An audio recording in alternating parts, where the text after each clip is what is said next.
For a moment, I want you to imagine you're in a room with 10 people randomly selected from around the world.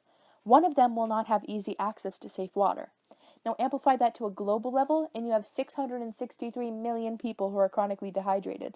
That's over double the entire population of the USA, a number far too large for anyone to properly imagine. And 37% of the 663 million live in sub-Saharan Africa. The charity I chose, Drop in the Bucket, focuses on this 37% via two simple methods: building wells and basic sanitation facilities. They primarily build nearby schools to also help with the accessibility of education and the health of women. So far, they've built 300 wells and have helped thousands of children get the same access to schooling as you do, mostly in Eastern Africa. This region has a dramatic dry and wet season, low funding, and major degradation to their land that all actively contribute to the amount of those who don't have proper water to drink.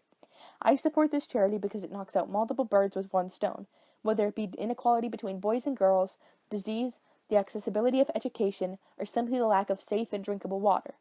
In fact, the lack of drinkable water is one of the most concerning issues they're facing at the moment. The low amount of toilets they have causes lots of waste to contaminate their water. 4,500 children that may be just as smart or as ambitious as you, are dying daily due to water-related complications. Imagine that, having such big dreams and dying because you weren't allowed access to a basic need. Even if they only work on bringing water, they could save as many as 2 million lives a year. That's not even including the lives they're saving through providing sanitation facilities. Really, 80% of disease in less developed countries is related to poor sanitation and dirty water. In the very words of Dr. Corinne Suster-Wallace, a member of the United Nations University, no other single intervention is more likely to have a significant impact on poverty than the provision of safe water. I began with their work on water because it directly links to the other two issues they work on: a lack of education and gender inequality. The more pressing of the two is gender inequality, as women walking miles has been linked to many health issues such as spinal and pelvic disfigurements, miscarriages, and many, many other issues.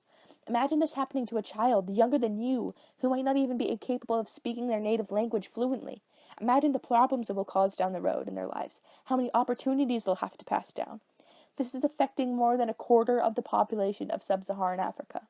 And a large majority of this quarter is women and children. And it's not like the countries in this region can do much about this, especially when they're losing so much money to the same issue. $92 billion. $92 billion that could go to work in global funds, work in science, things that could aid you. And really, the worst part is they're losing even more to a lack of education. No country with at least 40% of their population literate has ever been able to keep their economy steadily growing. Drop in the Bucket's facilities have increased enrollment rates by 15%. It makes you think about the impact they'll make in the next 10 years. Perhaps they'll increase it to 30%, even 40%.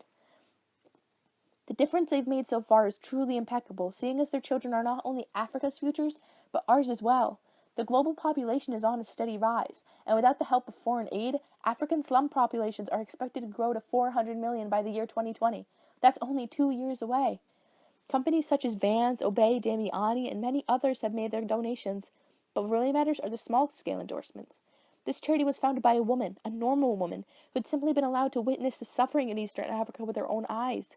She understands what those that are victims of the water crisis are going through, and knows that a lack of water isn't the only thing that's killing them.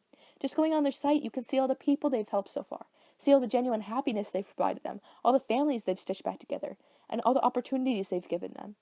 It's time to rise to the occasion and provide those in Africa, along with you, with a future looking forward to.